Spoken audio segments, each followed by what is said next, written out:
بسم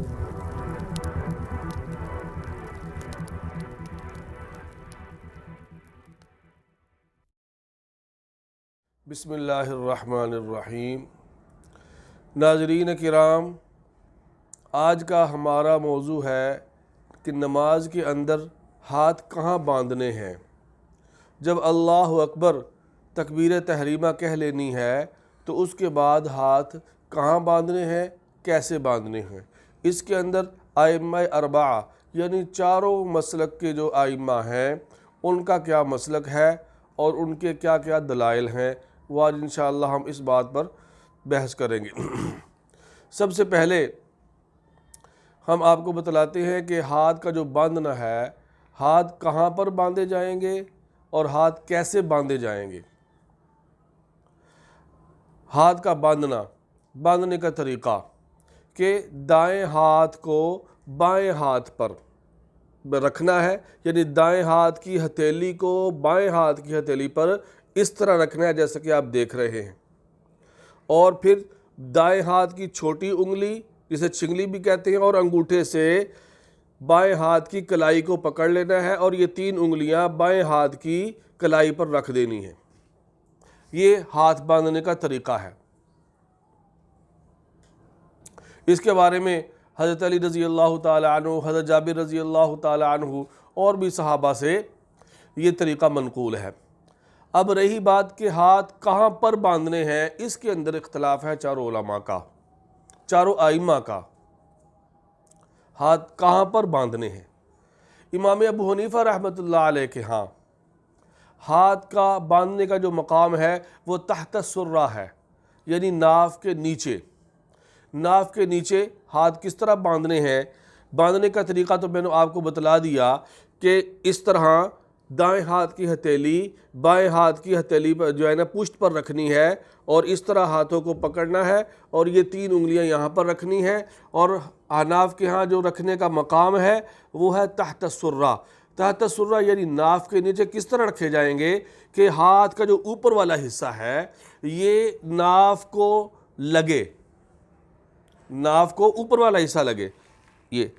اب یہ ناف کو بھی لگ رہا ہے اور تحت السرہ ناف کے نیچے بھی ہے ہاتھ، میری بات سمجھ رہے ہیں نا، تو ناف کے نیچے بھی ہے۔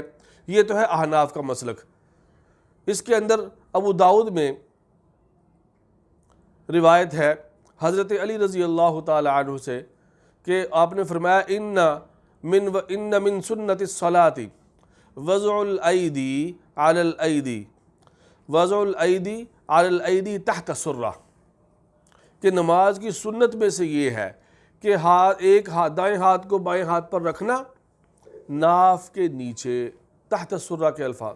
اسی طرح حضرت انس رضی اللہ تعالی عنہ سے روایت، اور فرماتے ہیں کہ تین چیزیں ہیں، ثلاثن من اخلاق النبوۃ، تین چیزیں نبوت کے اخلاق میں سے ہے، تعجیل الافطار، جلدی روزہ افطار کرنا، و تاخیر السحور، اور سحری میں تاخیر، بلے اس لحاظ سے کہ آخر میں سحری کھانا، یعنی یہ نہیں کہ گھنٹہ پہلے کھا کے جو ہے نا فارغ ہو کے بیٹھ جائے، بلکہ آخری وقت میں کھانا، یہ نہیں کہ وقت ختم ہو گیا تب بھی کھاتا رہے، یہ مراد نہیں۔ اور تیسری چیز فرمایا کہ ناف کے نیچے ہاتھ باندھنا نماز کے اندر۔ یہ تین چیزیں فرمایا اخلاق نبوت میں سے ہیں۔ اسی طرح علامہ بدر الدین عینی رحمۃ اللہ علیہ نے جو ہے نا بخاری کی شرح عمدۃ القاری جو کہ 25 جلدوں کے اندر ہے، اس کے اندر لکھا ہے 20 حدیثیں انہوں نے نقل کی، جن میں سے 18 مرفوع ہیں اور 2 حدیثیں مرسل ہیں، اس بارے میں کہ ہاتھ ناف کے نیچے باندھے جائیں۔ یہ تو احناف کا مسلک ہوا۔ اب آ جائیے امام شافعی رحمۃ اللہ علیہ۔ امام شافعی رحمۃ اللہ علیہ کے ہاں ہاتھ اسی طرح باندھے جائیں گے جس طرح کے احناف کے ہاں، لیکن یہ فوق السرہ باندھے جائیں گے۔ ہاتھ باندھنے کا طریقہ تو وہی ہے جیسے میں نے بتایا کہ دائیں ہاتھ کو بائیں ہاتھ کی پشت پر رکھنا ہے، دائیں ہاتھ کی ہتھیلی کو، اور پھر اس طرح باندھنا ہے اس کو، 3 انگلیاں ادھر ہوں گی، لیکن تحت السرہ یعنی ناف کے نیچے نہیں بلکہ ناف کے اوپر، اس طور پر کہ یہ جو ہاتھوں کا نچلا حصہ ہے وہ ناف کو لگا رہے۔ پہلے کیا تھا؟ احناف کا مسلک کیا تھا کہ ناف کے نیچے کہ ہاتھوں کا اوپر والا حصہ ناف کو لگے. اب یہاں پر یہ ہے کہ فوق سرہ یعنی ناف کے اوپر ہاتھوں کو رکھا جائے گا کہ ہاتھوں کا نیچے والا حصہ ناف کو لگتا رہے. امام شافعی رحمۃ اللہ علیہ کے ہاں یہ مذہب ہے، اور ان کا یہ مذہب جو ہے یہ اس کے اندر ان کی ایک کتاب ہے شرح مذہب جلد نمبر 3 صفحہ نمبر 310 پر امام شافعی رحمۃ اللہ علیہ کا یہ مذہب نقل کیا گیا ہے.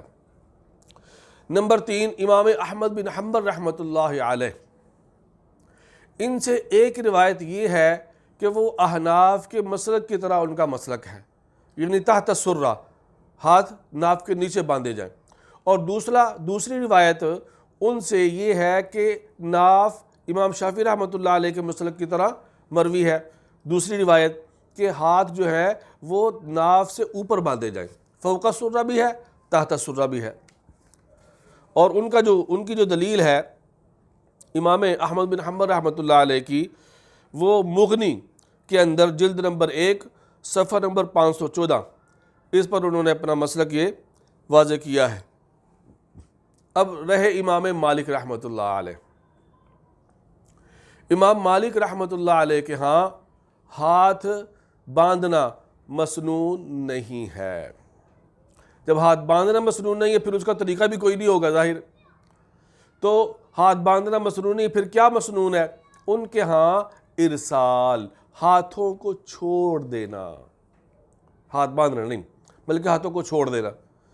تو اس کی وجہ بعضوں نے لکھی ہے کہ امام مالک رحمۃ اللہ علیہ اس کی وجہ یہ بیان کرتے ہیں کہ جب انسان ہاتھوں کو باندھے گا تو گویا کہ ایک قسم کی ٹیک ہے، ٹیک لگا لی اس نے، اور ٹیک لگانے نماز کے اندر جائز نہیں ہے. اور جب ٹیک لگائے گا سستی پیدا ہوگی، اور اس سستی کی وجہ سے نماز کے اندر خلل آئے گا. لہٰذا یہ جو ہے نا وہ ہاتھ باندھنا مسنون نہیں ہے، ارسال مسنون ہے. حالانکہ بعض جو ہے نا وہ امام مالک رحمۃ اللہ علیہ کے اس کے اندر حضرت نے خود باب بھی باندھا ہے اس کا کہ ہاتھوں کو کہاں رکھا جائے اور اس کا طریقہ بھی بتایا. بہرحال انہوں نے اپنا مسلک جو ہے وہ یہی بیان کیا ہے امام مالک رحمۃ اللہ علیہ نے. اور بلغۃ السالک کے اندر جو ہے نا انہوں نے ارسال کا قول کیا ہے. بلغۃ السالک اس کے اندر اپنی کتاب کے اندر انہوں نے کہا کہ ہاتھ چھوڑے جائیں، ہاتھ کو باندھنا نہیں ہے ان کے ہاتھ. تو چاروں ائمہ کا مسلک آپ کے سامنے آ گیا. اب اس کے اندر آپ دیکھیے کہ کوئی بھی روایت چاروں ائمہ کے ہاں کسی بھی روایت کے اندر سینے پر ہاتھ باندھنا منقول نہیں ہے. کچھ لوگ یہ کہتے ہیں کہ سینے پر ہاتھ باندھے جائیں، لیکن وہ تھوڑی غلطی کا شکار ہے. سینے پر ہاتھ باندھنے والی کوئی بھی روایت نہیں ہے. ہاں ایک ہے حضرت وائل بن حجر رضی اللہ تعالی عنہ، وائل بن حجر رضی اللہ تعالی عنہ، اور اس کے اندر اس کے جو راویوں میں سے ایک سفیان ثوری رحمۃ اللہ علیہ ہیں. سفیان ثوری ان کا عمل خود جو ہے نا وہ زیر ناف باندھنا ہے، وہ تحت السرہ کو جو کیا قرار دیتے ہیں، مسنون قرار دیتے ہیں. اور وائل بن حجر رضی اللہ تعالی عنہ کی جو حدیث ہے اس کے اندر ایک راوی ہیں جو مؤمل بن اسماعیل ہیں. اس کے بارے میں امام ترمذی رحمۃ اللہ علیہ نے لکھا ہے کہ امام بخاری رحمۃ اللہ علیہ ان کے بارے میں فرماتے ہیں. امام ترمذی فرماتے ہیں کہ امام بخاری نے ان کے بارے میں یہ کہا ہے کہ یہ راوی جو ہے نا اپنے طرف سے حدیثیں جو ہے نا وہ بناتے تھے، اور ان کو جو ہے نا یہاں پر کہا ہے کہ وضاع، اپنی طرف سے حدیثیں بنانے والے. تو اس وجہ سے جب اور دوسرا یہ ہے کہ اس کے اندر جو سفیان ثوری رحمۃ اللہ علیہ ہیں، اس روایت کے اندر، اس حدیث کی سند کے اندر سفیان ثوری رحمۃ اللہ علیہ ان کا عمل کیا ہے، خود جو ہے نا اس حدیث کے خلاف ہے. تو اس بارے میں کوئی حدیث نہیں ہے، یا فوق السرہ ہے یا تحت السرہ ہے. ہاں اب تحت جو سینے کے نیچے والی یا سینے پر جو ہاتھ باندھتے ہیں وہ اس غلطی کا شکار ہے. کس طرح غلطی کا بھئی؟ کہ جب فوق السرہ ہوا نا، فوق السرہ ناف کے اوپر، یہ ناف کے اوپر ہو گیا نا، تو ناف کے اوپر وہ تھوڑا سا اور اوپر رہ جاتے ہیں. غلط ہم ان کو نہیں کہہ رہے بھائی، نہیں سمجھ آ رہی، ہم ان کو غلط نہیں کہہ رہے، لیکن حدیث کو بھی سمجھنا ہے اور اس کو راویوں کو بھی دیکھنا ہے. اللہ پاک ہم سب کو صحیح. تو بہرحال کوئی ایسی حدیث نہیں ہے بھائی کہ جس کے اندر جو ہے نا حدیث جو ہے نا مرفوع ہے اور ہر لحاظ سے جو ہے نا وہ کیا ہے صحیح حدیث ہے کہ اس کے اندر تحت صدر کے الفاظ آئے ہوں. کوئی ایسی حدیث نہیں ہے. سب احادیث کے اندر فوق سرہ یا تحت سرہ کے الفاظ ہیں. اللہ ہم سب کو سمجھ کی توفیق عطا فرمائے. اور دوسری بات یہ ہے کہ یہ جو طریقہ ہے سینے پر ہاتھ باندھنے والا، یہ عورتوں کے لیے یہ ہے تاکہ زیادہ سے زیادہ سطر ہو جائے. تو عورتوں کے لیے جائز ہے، مردوں کے لیے جائز نہیں ہے. بہتر طریقہ مردوں کے لیے یہی ہے کہ وہ تحت سرہ یا فوق سرہ ہاتھ باندھیں. وما علینا الا البلاغ.